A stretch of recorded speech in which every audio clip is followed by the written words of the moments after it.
जय हिंद सभी को। स्वागत है आपका M with Rajendra YouTube channel पर। तो देखते हैं आज लिए हैं हमने साइंस के मोस्ट इम्पॉर्टेंट क्वेश्चंस को। तो देखते हैं आज का पहला सवाल। तो पहला सवाल क्या है, पृथ्वी पर सर्वाधिक मात्रा में पाया जाने वाला कार्बनिक पदार्थ क्या है। तो आपकी ही डिमांड पर इस सीरीज को आगे कंटिन्यू किया जा रहा है, तो उम्मीद है आगे भी ऐसा ही प्यार मिलता रहेगा। तो देखिए, पहला क्वेश्चन बोल रहा है कि कार्बनिक पदार्थ सबसे ज़्यादा मात्रा में पाया जाने वाला कौन सा है। तो ये है कौन सा बताइए, सेल्यूलोज। क्योंकि आपको पता होना चाहिए कि जो पेड़ पौधों की भित्तियाँ होती हैं वो किसकी बनी होती हैं, सेल्यूलोज की। और आपने एक डिफरेंस भी पढ़ा होगा कि सेल्यूलोज की बनी होती हैं पेड़ पौधों की भित्तियाँ, और जो भित्तियाँ होती हैं वो होती हैं कड़क। ठीक है, तो हम आपको यहाँ भित्तियाँ समझा देते हैं। ये जो अंदर की साइड पाई जाती है ये पाई जाती है झिल्ली, ये कहलाती है झिल्ली, और बाहर की ओर पाई जाती है भित्ति। लेकिन जंतु सेल में बोलेंगे तो केवल उसमें झिल्ली पाई जाती है, भित्ति नहीं पाई जाती है। लेकिन प्लांट सेल में ये दोनों पाई जाती हैं।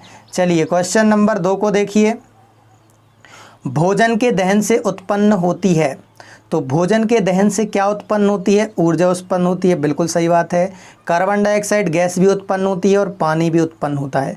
तो उपर्युक्त सभी इसका राइट आंसर होगा। और हमने ये आपको कई बार बताया है कि यदि मान लो हो सकता है आप पेपर देने जाएं तो 1-2 क्वेश्चंस ऐसे आएँ जो आपसे ना बने। तो जो ना बने तो ज़्यादा प्रायिकता होती है कि उपर्युक्त सभी वाला या दोनों वाला आने की। जब नहीं पता हो तब इसमें टिक किया करो। ठीक है, तो देख लेते हैं। आपको पता होगा कि जो भी हम लेते हैं भोजन उसका सबसे लास्ट में बनता है ग्लूकोज, एटीपी के रूप में बनता है। ठीक है, तो कहाँ पर दहन होता है उसका, माइटोकॉन्ड्रिया में होता है। तो कैसे होता है, जैसे आपने पढ़ा होगा बचपन में C6H12O6, इसको क्या बताइए क्रिया होती है इसकी O2 से। जब हम O2 लेंगे तब इसमें क्या बताइए दहन होगा माइटोकॉन्ड्रिया में। तो ये बना देगा क्या बताइए एटीपी, प्लस बनाएगा CO2 निकालेगा रिलीज़ करेगा, और प्लस साथ में करेगा H2O। तो H2O जल है, ये कार्बन डाइऑक्साइड है, ये है एनर्जी। तो यहाँ से मिलती है हमें एनर्जी। तो उम्मीद है ये आप लोग समझ गए होंगे। और माइटोकॉन्ड्रिया में होता है। माइटोकॉन्ड्रिया की खोज करी थी किसने बताइए, अल्टमैन ने, लेकिन नामकरण किया था बेंडा ने। और माइटोकॉन्ड्रिया से 2 क्वेश्चन और बनते हैं कि माइटोकॉन्ड्रिया जो एटीपी है ये एटीपी में ऊर्जा को स्टोर करके रखती है और यूज़ करती है एडीपी में, एडिनो डाइफॉस्फेट में, और स्टोर करती है एडिनो ट्राइफॉस्फेट में। और एक क्वेश्चन और बनता है माइटोकॉन्ड्रिया से कि कोशिका का पावर हाउस किससे बोलते हैं, तो माइटोकॉन्ड्रिया को बोलते हैं। हिंदी में बोलेंगे ऊर्जा ग्रह। चलिए नेक्स्ट क्वेश्चन देख लेते हैं। क्वेश्चन नंबर 3, हीमोग्लोबिन क्या है। तो हीमोग्लोबिन मानव रक्त में पाए जाने वाला एक पदार्थ है। हीमोग्लोबिन से बनने वाले क्वेश्चन देख लेते हैं। जो हीमोग्लोबिन है यदि इसकी मात्रा की कमी हो जाए तो कौन सा रोग हो जाता है बताइए, एनीमिया रोग हो जाता है। उसके बाद यदि इसका सीधा संबंध होता है अपनी श्वास से, श्वास दर से। श्वास दर बढ़ेगी तो हीमोग्लोबिन अर्थात आरबीसी बढ़ेगी। ठीक है, श्वास दर कम होगी तो आरबीसी कम होगी। हालांकि उतना फ़र्क नहीं पड़ता लेकिन उसका संबंध है। ठीक है, फिर आरबीसी को काउंट करते हैं, आरबीसी को काउंट करते हैं हीमेटोसाइटोमीटर से। ठीक है, हीमेटोसाइटोमीटर से। अच्छा, और टेम्परेचर किससे मापते हैं, थर्मोमीटर से। और स्टेथोस्कोप से मापते हैं क्या बताइए, हार्ट बीट। उम्मीद है ये आप लोग समझ गए होंगे। नेक्स्ट क्वेश्चन देख लेते हैं। क्वेश्चन नंबर 4 बोल रहा है पसीने का मुख्य उपयोग बताना है आपको। तो पसीने का मुख्य उपयोग है शरीर का ताप नियंत्रण करना। ठीक है, इसमें कंफ्यूज हो जाते हैं। तो यदि ग्रंथि बोलें तो पीयूष ग्रंथि बोलना। ठीक है, और यदि बोलें कि ताप नियंत्रण करने वाला पदार्थ तो आप बोलना पसीना। पसीना कहाँ से निकलता है, स्वेट ग्लैंड से। चलिए नेक्स्ट क्वेश्चन देख लेते हैं 5 को। निम्न में से नेफ्रोलॉजी का संबंध किससे है। तो नेफ्रोलॉजी, इसके पहले के लेक्चर में हम आपको बता चुके हैं कि सबसे छोटी यूनिट होती है नेफ्रॉन, किसकी होती है, किडनी की। तो किडनी की सबसे छोटी यूनिट हमने बताई थी नेफ्रॉन। तो नेफ्रॉन किससे संबंधित होगी बताइए, किडनी से। तो इसका राइट आंसर हो जाएगा किडनी।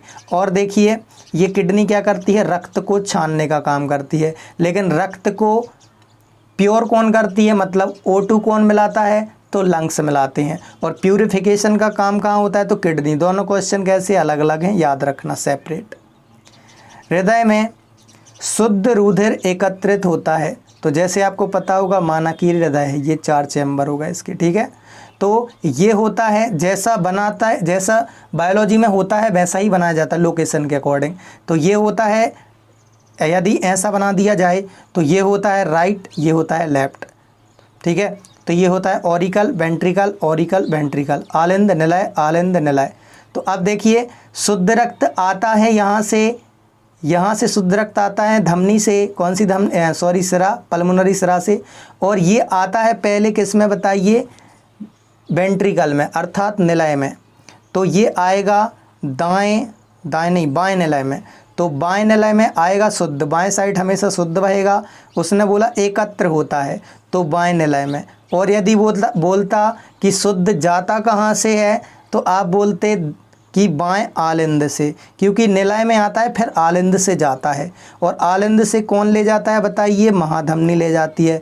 फिर महाधमनी जाके ले जाती है धमनियों में, फिर धमनियाँ ले जाती हैं छोटी धमनियों में, और शरीर के अलग अलग पार्ट्स में वो बांट देती हैं। फिर कैपिलरीज में वो उसमें मिल जाता है CO2, फिर वो अशुद्ध रक्त सिराएँ ले आती हैं उसको यहाँ पर राइट वाले आलिंद में।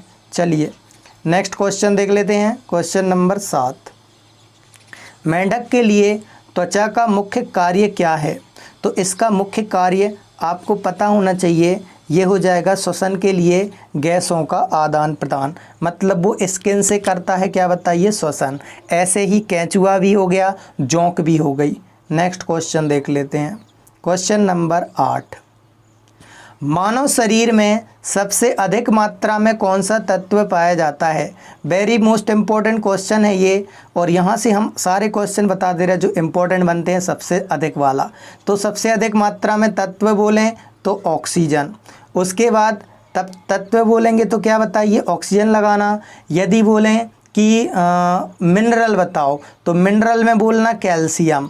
उसके बाद यदि बोलें कि धातु बताओ तो धातु बोलना लोहा। उसके बाद बोलें कि सबसे अधिक पाया जाने वाला प्रोटीन बताओ तो प्रोटीन होता है कोलेजियन प्रोटीन। चूँकि हमारा सबसे बड़ा भाग है, सबसे बड़ा अंग है स्किन, इसीलिए स्किन में ही पाया जाता है कोलेजियन प्रोटीन।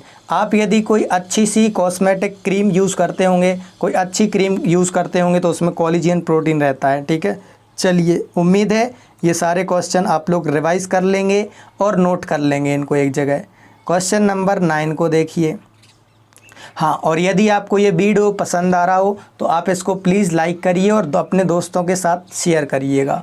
चलिए क्वेश्चन नंबर 9, इंसुलिन का आविष्कार किसने किया था? तो इंसुलिन का आविष्कार किया था बेटिंग ने। हमने आपको याद भी करवाया था। कैसे याद करवाया था कि जब बैट्समैन बैटिंग करेगा, ठीक है, तो जब बैट्समैन करेगा बैटिंग तो बैटिंग एवं बेस्ट ने किया था, तो इसमें बैटिंग बस दिया हुआ है, तो बैटिंग एवं बेस्ट ने। तो बैट्समैन जब बैटिंग करेगा मतलब वो बैटिंग करेगा, फिजिकल एक्टिविटी करेगा, तो उसको शुगर नहीं होती है क्योंकि फिजिकल एक्टिविटी ज़रूरी होती है। शुगर वाले पेशेंट को बोलते हैं कि आप पैदल चलिए कम से कम 2-3 किलोमीटर। तो ऐसे याद रखना इंसुलिन। और इंसुलिन यदि ज़्यादा हो जाए या कम हो जाए तो डायबिटीज़ होती है, ठीक है। तो इंसुलिन निकलती है बीटा सेल से, ये हम आपको बता चुके हैं, और अल्फ़ा सेल से निकलता है ग्लूकागोन, ये हम आपको डिस्कस कर चुके हैं कई बार, तो अभी नहीं करते हैं। क्वेश्चन नंबर 10 को देखिए ज़रा, क्या बोल रहा है 10। विटामिन का कौन सा समूह जल में घुलनशील है? तो जल में घुलनशील है BC, तो इसका राइट आंसर हो जाएगा BC। अब इसको याद कैसे रखेंगे आप? चलो इसको याद करवा देते हैं आपको। ये मान लो एक पानी का ग्लास है, ठीक है, ये है पानी का ग्लास, इसमें पानी डाल देते हैं प्योर पानी, ठीक है। तो ये हमने पानी डाल दिया यहाँ तक।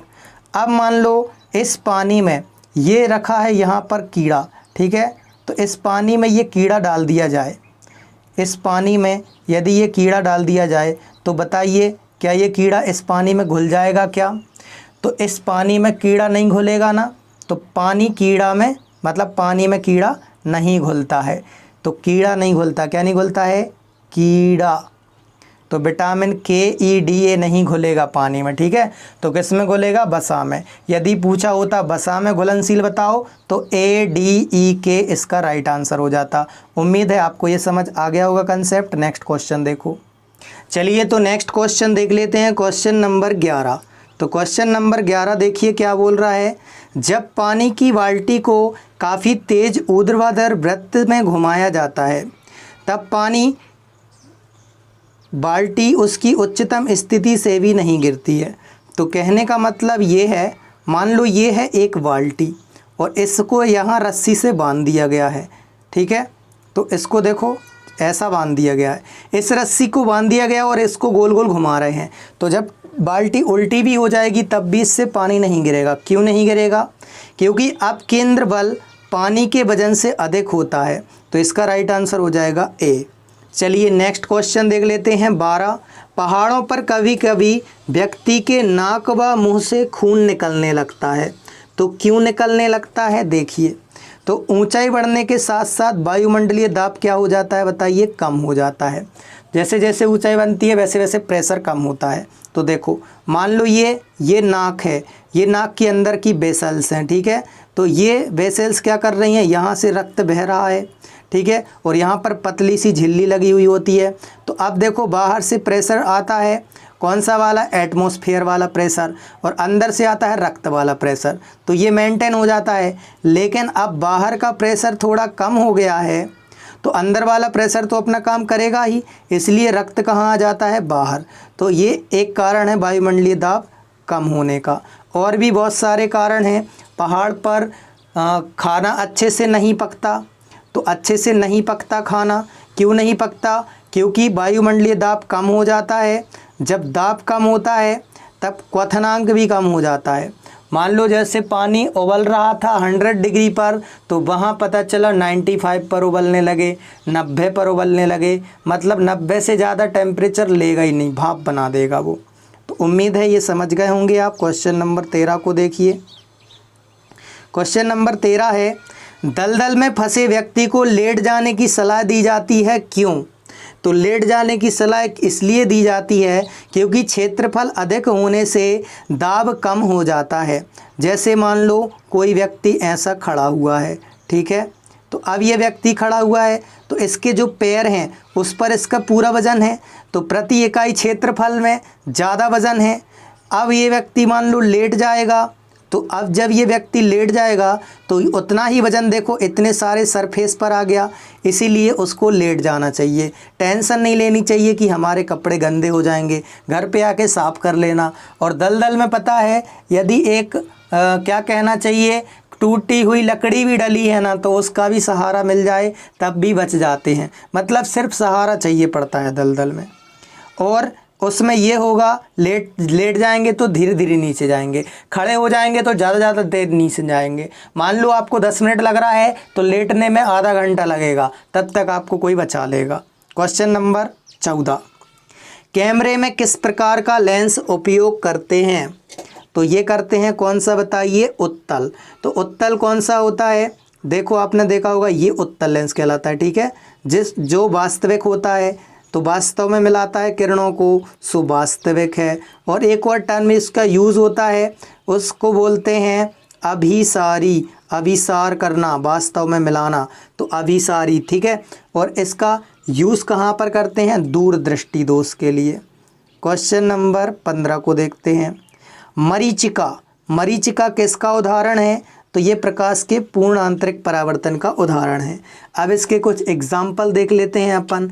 एग्जाम्पल जैसे आपने देखा होगा कि एक तो मरीचिका ही हो गया, रेगिस्तान में पानी का दिखाई देना, पेड़ उल्टा दिखता है, ठीक है। दूसरा है जो जहाज है ना, जहाज, पानी का जहाज, वो उल्टा लटका हुआ दिखाई देता है आसमान में, समुद्र के किनारे, ठीक है। फिर तीसरा उदाहरण देखो, तीसरा उदाहरण क्या हो जाएगा बताइए?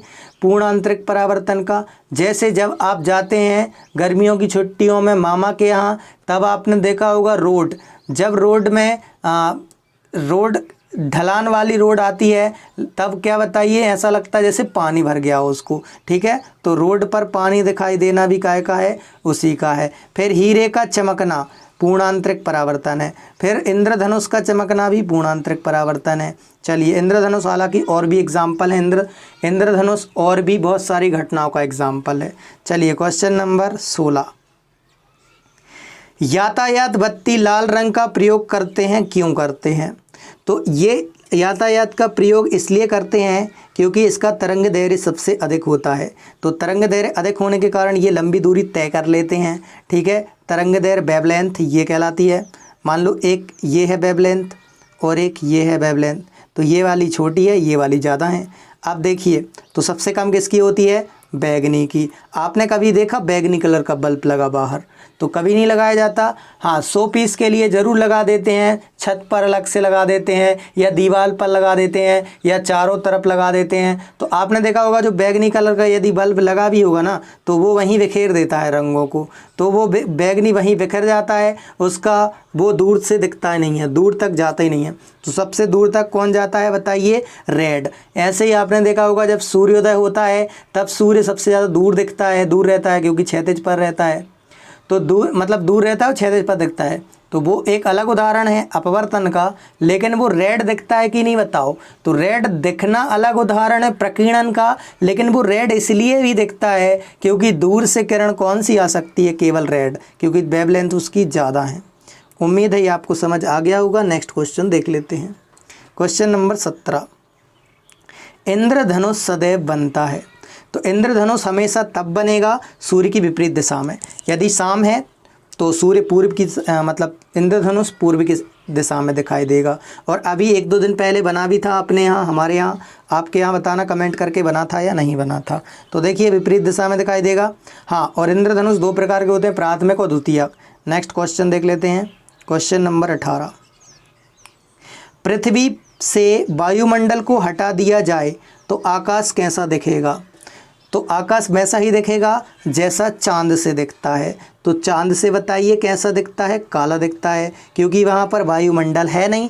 तो यदि हम स्पेस से देखेंगे तब भी काला दिखेगा, और यदि हम चांद से देखेंगे तब भी काला दिखेगा, और यदि पृथ्वी से वायुमंडल को हटा देंगे तब भी कैसा दिखेगा बताइए, काला दिखेगा। चलिए नेक्स्ट क्वेश्चन देख लेते हैं। क्वेश्चन नंबर 19, प्राथमिक इंद्रधनुष बनता है। तो ये आपको पता होना चाहिए। प्राथमिक अभी हमने बताया 2 प्रकार के होते हैं, प्राथमिक और द्वितीयक।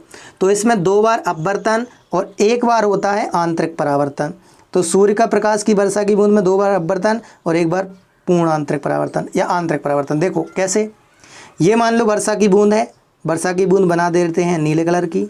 चलो अब ये मान लो ये किरण आ रही है सूर्य की, तो सूर्य की किरण आएगी, थोड़ी सी टर्न होगी और फिर हो जाएगी पूरी टर्न और फिर थोड़ी सी टर्न और होगी।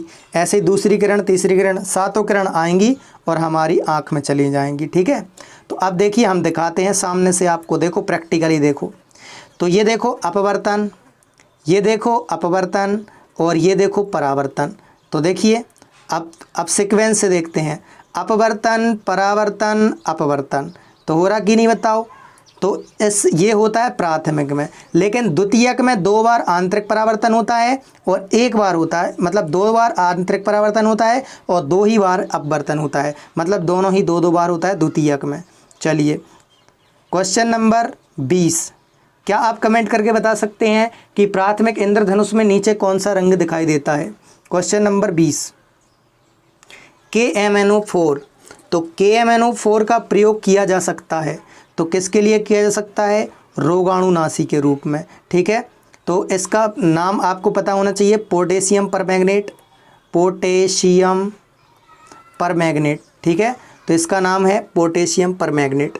चलिए नेक्स्ट क्वेश्चन देख लेते हैं। क्वेश्चन नंबर 21, अपमार्जक अर्थात डिटर्जेंट।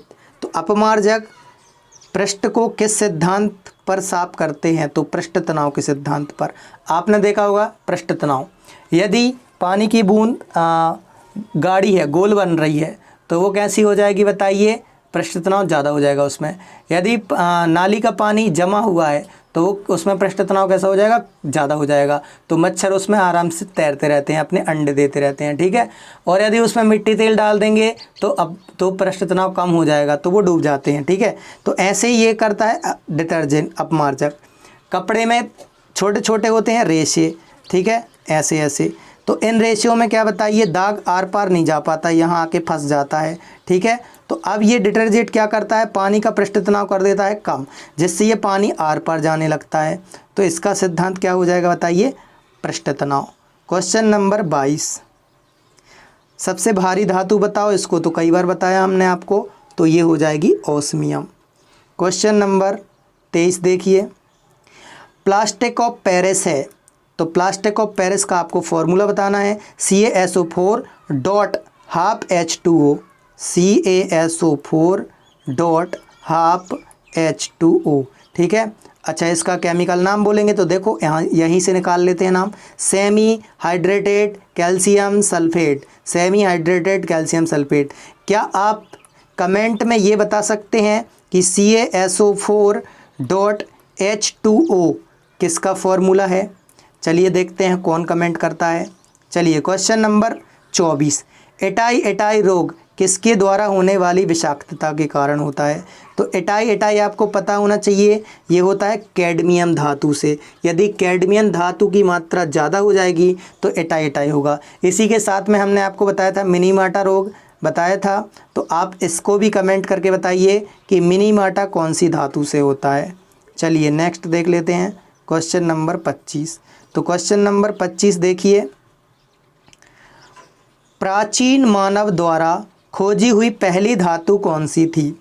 तो ये आपको पता होगा Cu अर्थात कॉपर थी। और बहुत सारे लोगों को, जो लोग पहली बार पढ़ते होंगे, उनको ये लगता होगा कि लोहा खोजी थी। नहीं, लोहा बाद में खोजी थी, जब आर्यंस भारत में आए थे तब खोजी गई थी। लेकिन जब सिंधु सभ्यता चल रही थी तब क्या बताइए, कॉपर खोजी गई थी। मतलब पहले कॉपर खोज ली गई थी, ठीक है। तो अब क्या होता था, कॉपर थी कमज़ोर, कॉपर के औजार बनाते थे, वो मारते थे, बैंड हो जाता था। तो कॉपर में उनने एक मिश्र धातु मिलाई और बना दिया टिन। क्या आप कमेंट करके ये भी बता सकते हैं कि कॉपर में कौन सी धातु मिला दें तो टिन बन जाएगा? मतलब सॉरी, बता ही दिया हमने, कॉपर में टिन मिला दो तो कांसा बन जाता है, ठीक है। चलिए क्वेश्चन नंबर नेक्स्ट देख लेते हैं 26। CNG का मतलब क्या होता है? तो CNG का मतलब होता है कंप्रेस्ड नेचुरल गैस, ठीक है, जिसका यूज़ होता है ऑटो में, बसेस में, ठीक है। और CNG पंप भी आते हैं, CNG के मतलब पंप भी होते हैं। तो CNG गैस काफ़ी अच्छी होती है एनवायरनमेंट के लिए। बाकी सबसे ज़्यादा अच्छी होती है हाइड्रोजन गैस, और हाइड्रोजन गैस नवीनकरणीय वो है संसाधन, तो उसको अब यूज़ करने लगे, मतलब कुछ दिनों में उसका यूज़ होना शुरू हो जाएगा।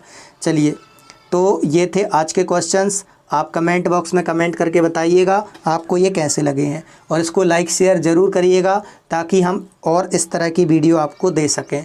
तो मिलते हैं नेक्स्ट वीडियो में, तब तक के लिए जय हिंद, जय भारत।